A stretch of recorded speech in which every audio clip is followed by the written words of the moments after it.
मुगलों के समय में भारत की दशा। सामाजिक दशा। मुगलों के समय में सामाजिक दशा में विशेष हेरफेर नहीं हुआ, पर दो एक बातें ऐसी हुई जिनका समाज पर विशेष प्रभाव पड़ा।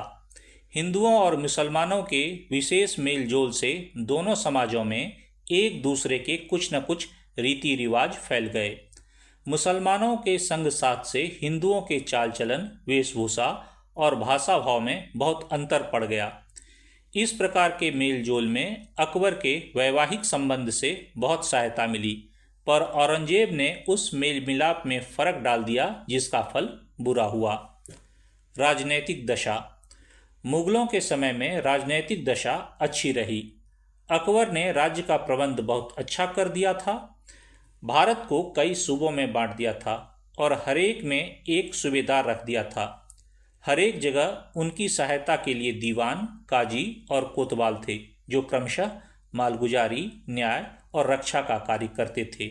सूबेदार अपने अपने सूबे में राजा की सी हुकूमत रखते थे और मालगुजारी बादशाह के यहाँ भेजा करते थे। औरंगजेब के समय में राजनैतिक दशा में घून लगा और उसके बाद तो उसका नाश ही शुरू हो गया। जागीरदार और जमींदार। जागीर देने की जो चाल बहुत दिनों से चली आती थी, वह बादशाही जमाने में भी जारी रही। जागीर सिर्फ दान, पुण्य और इनाम में ही नहीं दी जाती थी, बल्कि कारोबारियों को भी मौरूसी जागीर होती थी और उसके बदले जागीरदार बिना तनख्वाह लिए सरकारी काम करते थे। अकबर ने यह रीति उठा दी और इसकी जगह महीना देने की प्रथा चलाई, पर दुर्बल बादशाहों के समय में फिर जागीर देने की चाल चल पड़ी। उस समय एक तरह के जमींदार भी थे जो अपनी जमीन पर अधिकार रखते और उसमें रहने वाली प्रजा पर सब प्रकार की हुकूमत करते थे।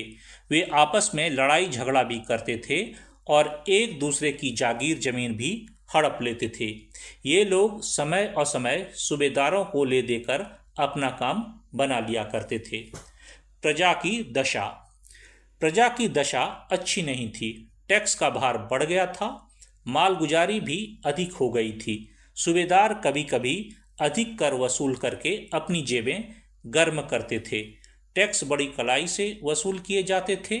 शाही जांच पड़ताल कम होने से सूबेदारों की खूब चलती थी। साहित्यिक दशा। मुगलों के समय में कई बड़े बड़े इतिहास ग्रंथ लिखे गए। फरिश्ता ने अकबर के समय का इतिहास लिखा। अबुल फजल ने अकबरनामा और आईने अकबरी नामक दो ग्रंथ में अकबर के समय का इतिहास लिखा।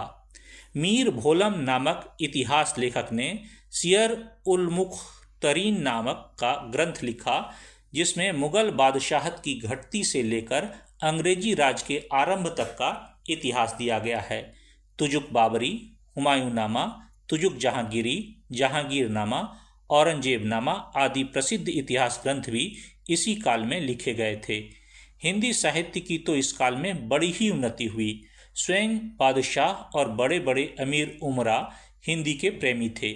औरंगजेब जैसे कट्टर बादशाह के दरबार में भी हिंदी के कवि रहते थे। तुलसी, रहीम, केशव, गंग, रसखान, बिहारी, मुबारिक, रसलीन, मतीराम, भूषण जैसे प्रसिद्ध कवि इसी काल में हो गए हैं। उर्दू, बंगला और मराठी भाषाओं के साहित्य ने भी उस समय अच्छी उन्नति की थी। कला कौशल की दशा। संगीत, चित्रकला और शिल्पकला की दशा भी अच्छी थी। मुसलमानों ने संगीत में नए नए आविष्कार किए थे। भवन निर्माण की कला तो बहुत ही उन्नत हो गई थी। आगरे का किला, ताजमहल, दीवाने आम, दीवाने खास आदि इमारतें देखकर कौन उस समय के शिल्प की प्रशंसा न करेगा। वाणिज्य की दशा अच्छी नहीं थी। विदेशी बनिए अंग्रेज और फ्रांसीसी ही व्यापार करते थे और इन्हीं के द्वारा विदेशी व्यापार का काम चलता था। मुगलों और पठानों के समय के भारत की दशा का मिलान। इस देश में रहने और विलासी हो जाने के कारण पठान सिपाही दुर्बल हो गए थे और मुगल हट्टे कट्टे थे।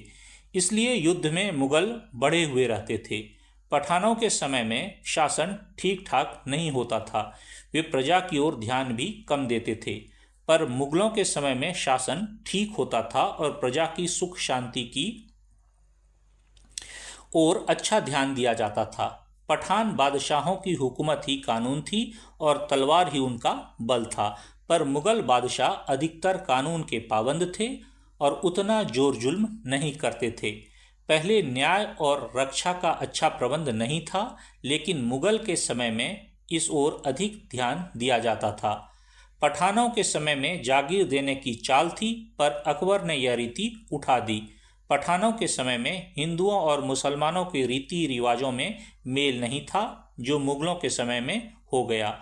पठानों के समय में प्रजा पर कर का बोझ कुछ अधिक था, जो मुगलों के समय में कम हो गया। इस प्रकार मुगलों का शासनकाल पठानों के शासनकाल से कहीं अच्छा था।